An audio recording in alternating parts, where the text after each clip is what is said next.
회복 세 번째 시간으로 붉은 암송아지의 영적 의미라고 하는 제목으로 하나님의 말씀을 선포하겠습니다. 우리 성경에 보면은 풀기 어려운 많은 문제들이 있습니다. 그 가운데 하나가 바로 붉은 암송아지입니다. 특히 붉은 암송아지는 성경 전체에서 민수기 19장에만 나오는 이야기입니다. 이 붉은 암송아지는 이스라엘에서 매우 중요합니다. 현재 이 유대인들이 추진하고 있는 중요한 사업 중에 하나는 AD 70년에 성전이 파괴되어서 지금까지 성전이 없습니다. 그래서 그 자리에 다시 한번 성전을 건축하여서 하나님을 위한 제사의식을 회복하는 것이 그들의 목표입니다. 1967년도 6월 6일 전쟁 이후에 예루살렘의 성전 연구소가 세워지고 이 연구소에서 성전 건립을 위한 치밀한 계획을 수립합니다. 성전에 들여놓을 수많은 기명들, 기물들, 예를 들어서 검등대라든지 떡상이라든지 향단이라든지 청색실, 홍색실, 그리고 자색실, 제사장의 의복 등 다양한 기물들을 옛 규례를 따라서 정확하게 회복을 시켜 놓았습니다. 또 이것들을 인준할 기구인 사내들린 공예가 2005년 10월 13일 1600년 만에 회복이 되었습니다. 하지만 이러한 기구가 부활되고 또 성전이 재건된다 하더라도 2000년 동안 이 성전이 있었던 성전산에서는 굉장한 일들이 일어났습니다. 성전을 신성모독하는 행위가 이루어졌고 수십만 명에 이르는 군사들이 여기서 죽임을 당하고 또 수많은 제사장들이 죽임을 당하는 등 이곳이 더럽혀졌습니다. 부정에 빠져버린 이스라엘 민족으로서는 이것을 깨끗게 할 필요가 있습니다. 그 방법으로 붉은 암송아지를 찾는 겁니다. 붉은 암송아지의 제물만이 성경에 기록된 대로 깨끗게 할 수 있다고 이스라엘 백성들은 믿기 때문에 이스라엘이 독립한 당시부터 지금까지 이 붉은 암송아지를 찾기 위하여서 그들은 온 힘을 기르고 있습니다. 그런데 붉은 암송아지는 흔한 짐승이 아닙니다. 이스라엘 역사를 통틀어서도 9마리밖에 탄생되지 않았다고 이야기합니다. 모세 시대 1마리, 에스라 시대에 1마리, 그 이후에 7마리가 더 나옵니다. 마지막 7번째는 몇 년도에 탄생하니까 AD 69년도에 탄생하고 마지막이 되었다는 겁니다. 그리고 AD 70년대에 예루살렘 성전이 파괴되고 지금까지 이스라엘에서는 붉은 암송아지가 태어나지 않았다고 합니다. 2002년도 3월에 이런 에피소드가 있었다고 그러죠. 이스라엘에 붉은 암송아지가 탄생했다고, 자연적으로 출생했다고 세상이 떠들썩했습니다. 그러자 정말 예언하기를 좋아하는 사람들은 이것은 예수님의 재림 징조다. 예수님께서 오시면 모리아산에 있는 회교 사원 오말 사원은 무너지고 그 자리에 과거 예루살렘 성전이 거기에 세워져서 새로운 성전 시대가 열릴 것이다. 그렇게 예언을 하기도 했습니다. 그러나 얼마 후에 사내들린 공회에서 면밀하게 조사를 해보니까 그것은 붉은 암송아지가 아니었습니다. 이 규례가 굉장히 복잡합니다. 이 송아지의 털 하나하나를 다 찢어가면서 조사를 하는데 붉은 털 가운데 흰 털이라든지 검은 털이라든지 하나까지는 허용이 되는데 2개 이상이 되면 그것은 붉은 송아지가 될 수가 없다는 겁니다. 사내들린 공에서 면밀하게 조사를 해보니까 눈썹에 흰털 2개가 박혀 있는 거예요. 그래서 이것은 붉은 송아지가 아니다. 그래서 판명을 내렸답니다. 현재 이스라엘 랍비들은 붉은 암송아지가 태어나기를 기다리고만 있는 것이 아닙니다. 예루살렘 포스트지에 이스라엘에서 찾아낼 수 없었던 붉은 암송아지가 북유럽에서 탄생했다. 그 소의 냉동된 수정란을 이스라엘 소의 이식 착상들이라, 이런 기사를 실은 적이 있습니다. 이렇게 이스라엘 백성들 사이에 이 암송아지는 최고의 관심사 중 하나입니다. 그러나 오늘 우리는 붉은 암송아지의 영적 의미에 더 초점을 맞춰야 합니다. 붉은 암송아지의 영적 의미 첫 번째는 개인의 성화와 깊은 관계가 있습니다. 본문 9절의 말씀을 보십시오. 이에 정결한 자가 암송아지의 죄를 거두어 진영박 정한 곳에 둘지니 이것은 이스라엘 자손 회중을 위하여 간직하였다가 부정을 씻는 물을 위하여 간직할지니.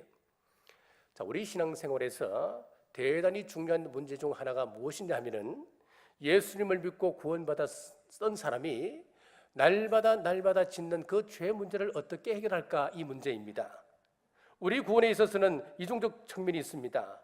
예수 그리스도를 구주로 믿게 되면은 이제는 지옥으로 떨어질래야 떨어질 수 없는 구원의 백성이 됩니다. 이것을 뭐라고 이야기하느냐? 칭의의 구원, 그렇게 이야기를 합니다. 고인이 되신 백영림 목사님은 이를 기본 구원이라고 하는 용어를 사용했습니다. 예수 그리스도를 구주로 믿게 되면은 천국에 갈 것인지 지옥에 갈 것인지 정해진다는 거예요. 그런데 우리 구원은 천국에 가는 칭의 구원으로 끝나는 것이 아닙니다. 우리의 삶은 늘 죄의 영향력 가운데 있기 때문에 우리가 비록 천국 갈 사람이라고 할지라도 하나님께서 우리를 의롭다고 칭해 주셨지만은 수시로 죄에 넘어질 수밖에 없습니다. 그러므로 우리는 현재 삶 가운데 죄의 영향력으로부터 벗어나는 성화의 과정을 반드시 거쳐야 하는 겁니다. 이것을 본문 9절에서는 뭐라고 이야기하냐니까 부정을 씻는 물, 그렇게 표현하고 있는 거예요. 백영희 목사님은 이 성화를 가리켜서 건설 구원, 그렇게 이야기했습니다. 성화라고 하는 것은 우리가 구원을 이루기 위하여서, 구원의 삶을 살기 위하여서 절제하고 자를 것 자르는 이런 모든 삶을 이야기하거든요. 천국도 마찬가지라는 겁니다. 우리의 구원도 마찬가지라는 겁니다. 날마다 우리는 구원을 이루어가는 겁니다. 그래서 건설 구원, 그렇게 이야기하는 거예요. 그러므로 우리는 매일 짓는 죄를 제대로 처리해야 됩니다. 이것을 제대로 처리하지 아니하면 영적으로 큰 손해를 입을 수밖에 없습니다. 자, 예를 들어서 다윗과 이 베드로를 보면 굉장히 영적으로 뛰어난 분 아니겠습니까? 다윗은 영적으로 참 맑은 사람이었습니다. 하나님의 이 말씀 시편을 반수 이상 지었던 사람 아니겠습니까? 자, 그렇게 영적으로 뛰어난 사람이라 하더라도 그는 하나님 앞에서 보면 굉장히 큰 죄를 지은 범죄자이기도 했습니다. 다윗은 바세바와 간음을 하고 그 남편 우리아를 최전방에 보내어서 간접 살인을 하게 되었습니다. 그러나 다윗은 나단 선지자의 책망을 받고 속히 회개문을 쓴 것이 바로 시편 51편입니다. 시편 51편 7절에 보니까 웃을처로 나를 정결케 하소서, 내가 정하리이다. 나를 씻기소서, 내가 눈보다 희리이다. 다윗은 자기 죄를 고백하고 하나님과의 바른 관계를 유지함으로 하나님의 종으로서 큰 업적을 남기는 이스라엘 역사상 가장 위대한 왕으로 이름을 남기게 되는 겁니다. 베드로를 보십시오. 예수님을 3번씩이나 부인했습니다. 예수님을 저주까지 했습니다. 그 상태에 머물러 있지 아니하고 통곡하며 그는 회개했습니다. 나중에 예수님께서 찾아오셨을 때에 면목 없는 모습이지만 사랑을 고백함으로 말미암아 예수님과의 사랑이 회복되어지고 하나님의 사도로서 주님의 제자로서 그는 역사에 큰 이름을 남기는 겁니다. 사랑하는 남부가족 여러분, 붉은 암송아지는 성화와 깊은 관련이 있습니다. 우리가 구원받은 하나님의 자녀라 할지라도 매일 죄의 오염을 처리하지 않으면 안 됩니다. 예수님의 피로 날마다 여러분의 죄를 해결하시길 주의 이름으로 축복합니다. 두 번째는 오염으로부터 지켜주시고자 하는 우리 하나님의 세심함이 들어있습니다. 11절을 보십시오. 사람의 시체를 만진 자는 이래 동안 부정하리니. 자, 가데스 바네아의 불순종으로 인하여서 실질적인 이스라엘 백성들의 광야 생활 38년이 시작됩니다. 이 38년 동안 이스라엘 백성 장정 60만 명이 이곳에 죽임을 당합니다. 그러면은 하루로 환산을 해보면 얼마가 나오나 하니까 하루에 장정이 40여 명이 죽어가는 겁니다. 여자와 어린아이까지 포함하게 되면은 하루에 100명 넘는 인구가 날마다 죽어가는 겁니다. 이런 상황이니까 백성들이 질병에 노출되는 겁니다. 그 사람들이 이 오염될 위험성이 있는 겁니다. 매년 우리나라는 조류독감으로 온 나라가 비상입니다. AI 판정을 받게 되면 자기가 그렇게 아끼던 그 짐승이라 하더라도 수만 마리, 수백만 마리를 매몰시켜야 되는 겁니다. 더 이상 그 오염이 오염되지 않도록, 더 이상 질병이 확산되지 않도록 그렇게 조치를 취하는 거지요. 이것이 어떤 경로를 통해서 사람에게 악한 영향을 끼칠지 모르기 때문에 그렇게 하는 겁니다. 마찬가지로 이스라엘 백성들이 그렇게 많이 죽어가니까 하나님께서 그들을 보호하는 세심함이 여기 들어있는 겁니다. 자, 이스라엘 백성들이 오염되는 것은 크게 네 가지로 봅니다. 자, 첫째는 11절을 보십시오. 사람의 시체를 만진 자는 이래 동안 부정하리니 시체와 접촉하면 그 사람은 부정해진다. 그 사람은 오염되어진다. 그 말입니다. 자, 사람이 숨을 거두게 되면 우리 몸에서 나타나는 현상 중 가장 먼저 나타나는 현상이 살았을 때 몸 안에서 활동하고 있던 대장균들이 일제히 몸 밖으로 나오게 됩니다. 그렇기 때문에 면역력이 약한 어린아이나 환자들은 죽은 사람을 만지면 안 되는 겁니다. 자, 두 번째는 14절입니다. 장막에서 사람이 죽을 때의 법은 이러하니 누구든지 그 장막에 들어가는 자와 그 장막에 있는 자가 이래 동안 부정할 것이며, 구제역이 발생하게 되면 소를 키우는 분들은 비상입니다.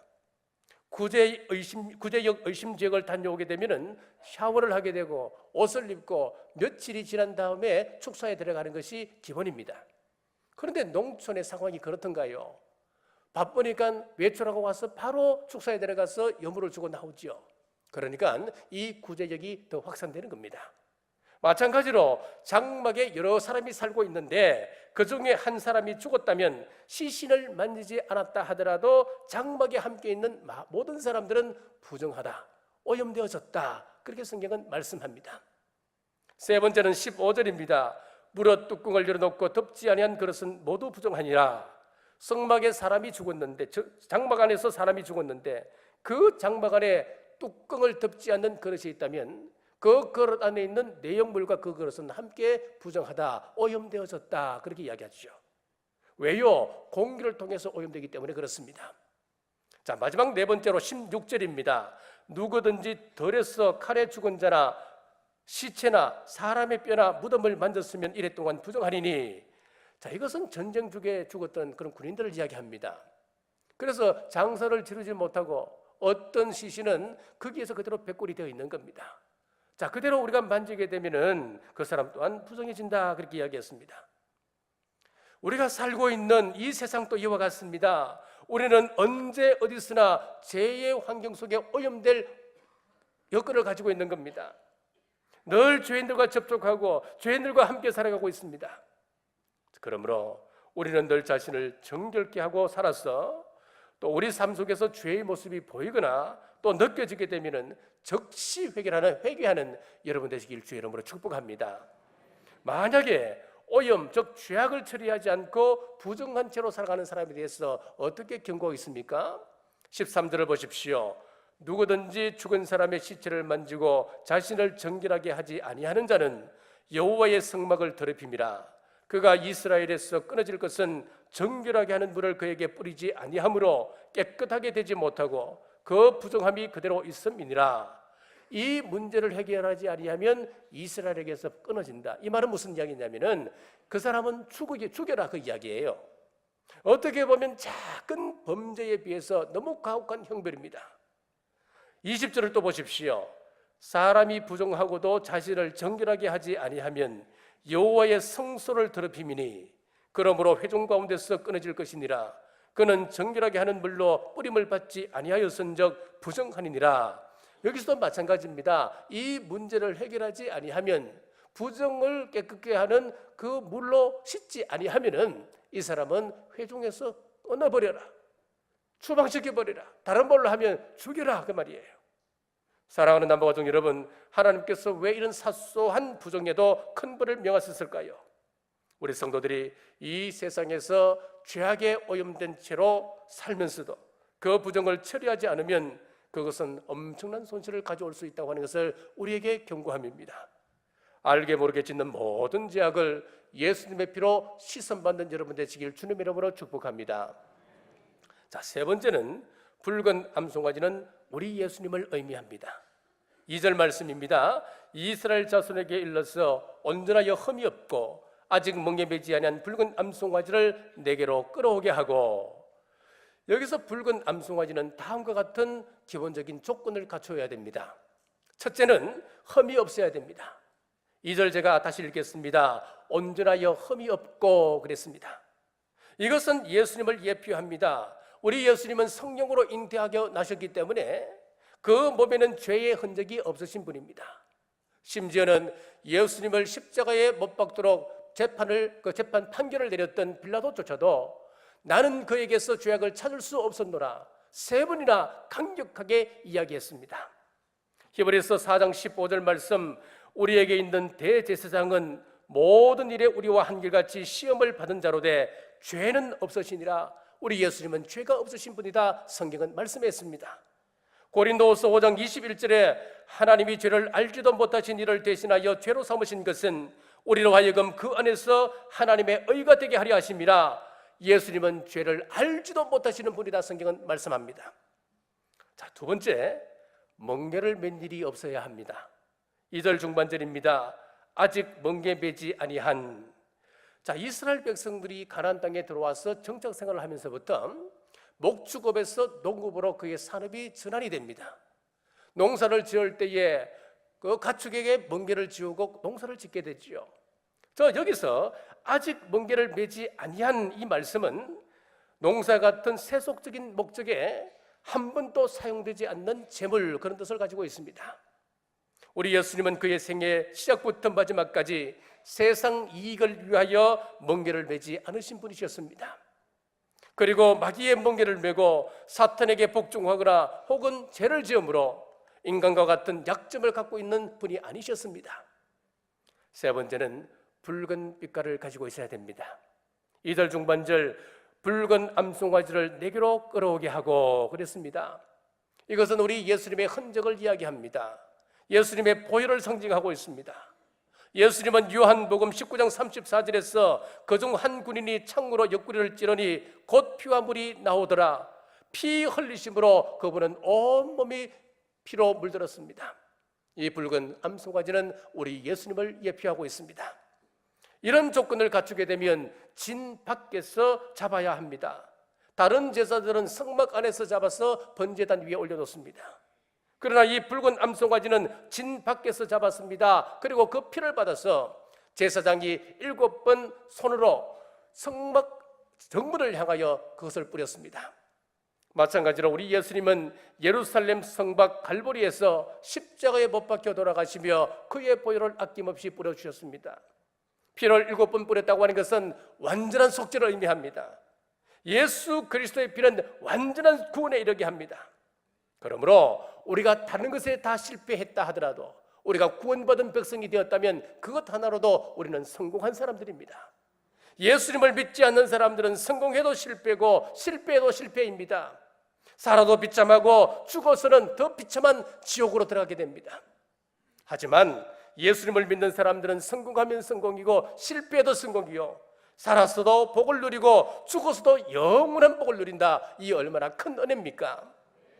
피를 7번 뿌린 이후에 붉은 암송아지를 태우는데 그때 암송아지만 태우는 것이 아니고 그의 첨가물이 들어갑니다. 자, 백향목이 들어갑니다. 우슬초가 들어갑니다. 홍색실이 들어가게 되었습니다. 여기서 백향목은 나무를 대표합니다. 나무의 왕입니다. 솔로몬 성전을 지을 때도 이 백향목으로 성전을 지었습니다. 예수 그리스도의 신성을 의미하고 있는 것입니다. 우슬초는 잡초와 같이 버림받은 그리스도의 모습을 보여주고 있습니다. 우리 예수님은 왕이셨습니다만은 버림받은 분이셨습니다. 예수 그리스도의 인성을 의미합니다. 홍색실은 가장 높은 의미에서 구속을 예표하고 있습니다. 높고 위엄 있는 그리스도와 낮고 겸손하신 예수님이 그의 구속관에서 부정을 깨끗게 하는 죄를 만드시는 거예요. 이렇게 붉은 남송아지와 백향목, 우슬초, 홍색실을 태워서 죄를 만들어 흐르는 물로 잿물을 만들게 되는데 이 잿물로 부정을 정결케 하는 물로 사용하게 되었습니다. 흐르는 물은 우리 예수님을 의미하고 있죠. 예수님은 생수시죠. 이러다 보니까 이 19장이 굉장히 어렵고 또 힘든 장으로 여겨졌습니다만은 단순한 겁니다. 모든 것이 우리 예수 그리스도의 이야기입니다. 자, 죄사함에 대해서 우리 예수님께서 요한복음 13장 10절에 이렇게 말씀합니다. 이미 목욕한 자는 발밖에 씻을 필요가 없느니라. 온몸이 깨끗하니라. 너희가 깨끗하나 다는 아니니라. 여기서 다는 아니다 해서 여기서 누구를 이야기하느냐니까 가룟 유다를 의미하고 있거든요. 예수님의 12제자가 예수님의 그 발을 씻김 받고 예수님께서 하신 말씀이 뭡니까? 자, 이 가운데 아직까지 목욕을 못한 사람이 있다는 겁니다. 가룟 유다를 이야기합니다. 그렇습니다. 오늘 이 자리에 예배드리고 있는 여러분들은 가룟 유다가 아닙니다. 이미 목욕을 받았다, 여러분 확신하시길 주의 이름으로 축복합니다. 칭의의 구원을 받았기 때문에 언제 죽어도 나는 천국에 갈 하나님의 백성이다, 이 사실을 꼭 믿으시길 주의 이름으로 축복합니다. 그러나 목욕을 했다고 해서 인생길을 가다가 늘 깨끗한 것은 아니에요. 늘 발이 더러워지는 겁니다. 발 씻는 일을 해야 됩니다. 이 발 씻는 일이 바로 무엇이라 그랬습니까? 성화의 작업인 거예요. 이 성화에 대해서 히브리서 12장 1절에는 이렇게 말씀합니다. 모든 무거운 것과 얽매이기 쉬운 죄를 벗어버리고 인내로서 우리 앞에 당한 경주를 경주하며 라고 했습니다. 만약 씻지 않는 오염, 고백되지 않는 죄를 지고 우리가 이 인생길을 걸어간다면 마치 마라톤 하는 사람이 무거운 짐을 지고 마라톤 하는 것과 똑같다는 겁니다. 그러므로 이 무거운 짐을 벗어야 되는데 그 방법이 구약시대에는 뭐였다는 겁니까? 붉은 암송아지의 잿물로 정결하게 했어요. 그런데 붉은 암송아지의 실체이신 예수님께서 이 땅에 오심으로 말미암아 어떻게 바뀌었는지 한번 보십시오. 요한일서 1장 9절에 보니까 만일 우리가 우리 죄를 자백하면 저는 미쁘시고 의로우사 우리 죄를 사하시며 모든 불의에서 우리를 깨끗게 하실 것이요 라고 했습니다. 여기서 간단합니다. 자백하면입니다. 우리 죄를 하나님 앞에 나와서 고백하면, 회개하면 우리 주님께서 우리를 모든 불의에서 깨끗게 하신다 약속하고 있습니다. 깨끗게 하실 뿐만 아니라 한 걸음 더 나가서 생명 안에서 왕노릇하게 해주신다 약속하고 있습니다. 로마서 5장 17절에 보니까 한 사람의 범죄로 말미암아 사망이 그 한 사람을 통하여 왕노릇하였은즉 더욱 은혜와 의의 선물을 넘치게 받는 자들은 한 분 예수 그리스도를 통하여 생명 안에서 왕노릇하리로다 그랬습니다. 아담 한 사람으로 인하여서 사망이 땅에 들어왔습니다. 예수님은 우리를 생명 안에서 왕노릇하신다 그래서 왕노릇하게 하신다 했습니다. 아담이 이 땅에 오므로 말미암아 우리는 사망에서 왕노릇하는 것이었습니다. 그런데 예수님은 정반대로 우리가 그 앞에서 자백하고 고백하고 회개로 나아가면은 우리를 죄 없다 하시고 한 걸음 더 나아가서 우리를 생명 안에서 왕노릇하게 해주신다. 여러분, 이 얼마나 큰 은혜입니까? 우리가 오늘 구원받았다 하더라도 타락게 하는 것에 자꾸 마음을 쏟으면 안 됩니다. 마치 아담이 하나님으로부터 생육하고 번성시킬 권세를 받았습니다만은 그가 선악과 나무 아래서 늘 왔다 갔다 기웃거림을 말미암아 저주받고 사망이 그를 지배했던 것 아닙니까? 마찬가지입니다. 우리가 자꾸 죄와 가까이하고 우리가 자꾸 세상의 마음을 쏟게 되면은 우리는 이 생명의 특권을 잃어버리게 되는 거예요. 말씀을 맺습니다. 예수님은 우리를 생명 안에서 왕노릇하게 약속하셨습니다. 그래서 우리가 이 왕권을 누리기 위해서 매일 싸우며 우리는 훈련을 감당하셔야 됩니다. 훈련의 책인 이 민수기에서 가장 기본적이면서도 가장 중요하게 생각하는 것이 바로 무엇이었습니까? 우리의 입술이었습니다. 우리의 말이었습니다. 이스라엘 백성들이 무엇으로 범죄했습니까? 입술로 범죄했지 않습니까? 불평도 입술에서, 원망도 입술에서, 하나님을 대적하는 것도 입술에서 다시 시작했습니다. 입술을 제어하지 아니하면, 입술을 구별하지 아니하면은 우리가 다 사망에 들어가고 진노 안에 놓이게 된다 성경 말씀하는 겁니다. 사랑하는 남부가족 여러분, 우리가 예수님을 믿고 생명 안에 들어왔지만은 세속적인 생각과 이 언어, 습관적인 죄를 저지른다면 생명 안에서 왕노릇하는 사람들이 아닌 겁니다. 이후로 우리 남부의 가족 모든 삶이 붉은 암송아지의 잿물 예수님의 피로 정결하게 되어서 생명 안에서 왕노릇하는 여러분 되시길 주님의 이름으로 축복합니다. 기도하겠습니다. 하나님 아버지, 붉은 암송아지의 죄를 통하여 정결케 하는 법을 나누게 하심 감사합니다. 말로 남을 비판하고 내 안에 더러운 것들을 자꾸 토설해낸 지난날의 허물을 주님 보혈로 씻으시고 이제는 우리의 입술이 복음을 선포하며 생명을 말하며 살리는 일, 복음 안에서 왕노릇하는 거룩한 도구 될 수 있도록 복내려 주옵소서. 예수님 이름으로 간절히 기도드리옵나이다.